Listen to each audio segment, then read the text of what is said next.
everybody, it is I, Captain Oblivious Mist, and today we're going to be doing the complete history of the SS Republic of 1871. She was the only ship of the Oceanic class to make it into the 20th century, and as well as that, she is part 4 of my Oceanic class series, as she is the 4th ship in the Oceanic class, as surprisingly, we are 4 ships into the series now. Yay! Anyways, enough blabbering on, let's get into today's video.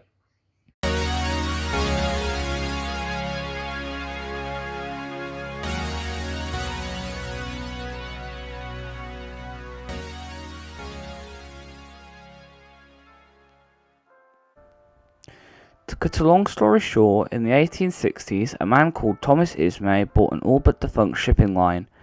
This, and a game of billiards, led to him and a man called Gustav Schwab designing a new ship called the Oceanic, that quite quickly became a class of ships. One of these ships, the 4th ship and the subject of today's video, was to be called the Republic. Design-wise, she was revolutionary for the time, just like her sisters, and as for the construction process, it went without event. The only notable thing I could say about her construction is that she was launched on the 4th of July, which, for my American viewers, is Independence Day. Aside from that, her construction process went without event, and by the 1st of February 1872, she was ready for her maiden voyage.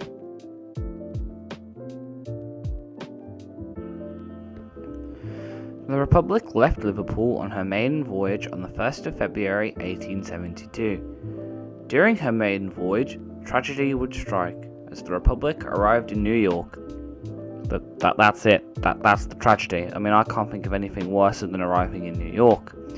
And now, before a bunch of angry New Yorkers kill me, let's continue the Republic's career, as she faced competition from the Pacific Navigation Company, and even beat their ship in a race one time. But despite this, she was often only used as a reserve ship if the Britannic and Germanic had technical difficulties. But that doesn't mean her career was boring, as on the 8th of August 1875, the Republic came across an abandoned Norwegian collier. And in 1879, the Republic collided with a ship called the Ocean Queen. As well, in December of the same year, the Republic was caught in a storm, during which her funnel was damaged. Not to mention my personal favourite story of her career in 1880, as the poor Republic was damaged and was supposed to be towed by a German tug called the Mosel. I say supposed to because the tug didn't have enough coal. Oops. Anyways, back to the video.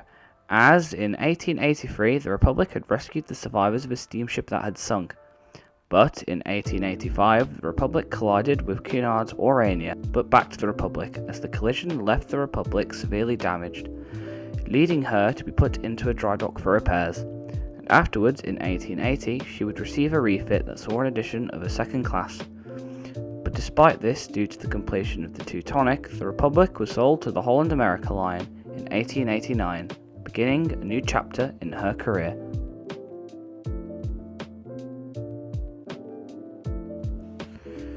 As previously mentioned, the Republic was sold in 1888 to the Holland America Line and was renamed Mansdam, and shortly after this she went for a refit which saw her machinery overhauled and updated.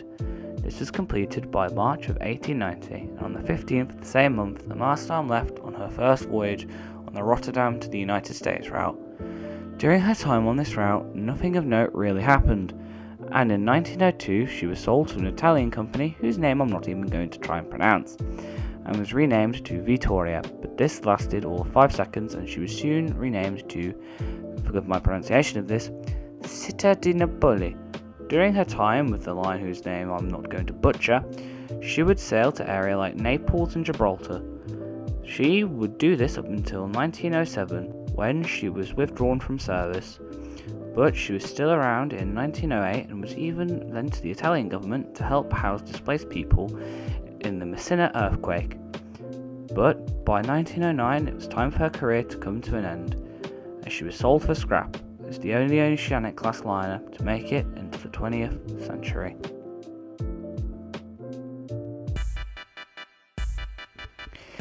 Hello everybody, it is I, Captain Oblivious Mist, and I am back with an epilogue because I have not done one of these in ages. Reason why is because the Franconia video was recorded around the same time as the Oceanic video, and there wasn't really much to really say about the production of that video, or at the time in the original edit, as I did 2 different edits of the Franconia video. Anyways, I will ask a question though. What do you think of the new sort of titles at the beginning before we get to the origin section, where it's got like the name of the ship and the title of the video? Personally, I like them, but if you guys don't like them, then let me know in the comment section below, and there'll be no more of them.